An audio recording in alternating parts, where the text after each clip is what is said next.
టీమిండియాలో రోజురోజుకు talented players ఎక్కువ అవుతున్నారు. ముఖ్యంగా యువ ఆటగాళ్లు బౌలింగ్, బ్యాటింగ్లో రాణిస్తూ సీనియర్లకు టఫ్ ఫైట్ అందిస్తున్నారు. టాలెంట్ ఉన్న సీనియర్లను పక్కన పెట్టి మరీ కుర్రాళ్లకు అవకాశం ఇస్తున్నారు. ఇంగ్లాండ్తో 5 టెస్టుల సిరీస్లో కుల్దీప్ యాదవ్కు సరిగ్గా ఇదే జరిగింది. టీమిండియా స్క్వాడ్లో ఉన్నప్పటికీ ఒక్క మ్యాచ్లో కూడా గ్రౌండ్లోకి దిగలేదు. ఆసియా కప్ ప్రారంభానికి ముందు స్క్వాడ్లో పేరున్నప్పటికీ ప్లేయింగ్ 11లో ఉంటాడో లేదో అన్న అనుమానం. కానీ కట్ చేస్తే వరుసగా 2 మ్యాచ్లో player of the match award సొంతం చేసుకొని తన సత్తా ఏంటో చూపించాడు. యుఏఈతో జరిగిన తొలి మ్యాచ్లో player of the match award అందుకున్న కుల్దీప్ పాకిస్తాన్తో జరిగిన కీలక మ్యాచ్లతో తన స్పిన్ మాయాజాలంతో ప్రత్యర్థి పతనాన్ని శాసించాడు. దాంతో ఈ మ్యాచ్లోనూ player of the match award అందుకున్నాడు. ఆరంభంలో వికెట్లు కోల్పోయిన పాక్ను మొహమ్మద్ హారిస్, ఫఖర్ జమాన్ ఆదుకున్నారు.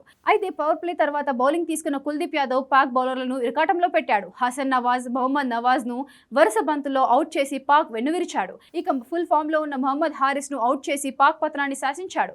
4 ఓవర్లు బౌలింగ్ చేసిన కుల్దీప్ యాదవ్ కేవలం 18 పరుగులు మాత్రమే ఇచ్చి 3 వికెట్లు తీసుకున్నాడు. కుల్దీప్తో పాటు అక్షర్ కూడా 4 ఓవర్ల 18 పరుగులే ఇచ్చాడు. వరుణ్ చక్రవర్తి ఒక వికెట్ దక్కించుకున్నాడు. యుఏఈతో జరిగిన తొలి మ్యాచ్లో కూడా కుల్దీప్ యాదవ్ రాణించాడు. ప్లేయింగ్ 11లోకి సడన్ ఎంట్రీ ఇచ్చిన కుల్దీప్ 2.1 ఓవర్లో కేవలం 7 పరుగులే ఇచ్చి 4 వికెట్లు తీసుకున్నాడు.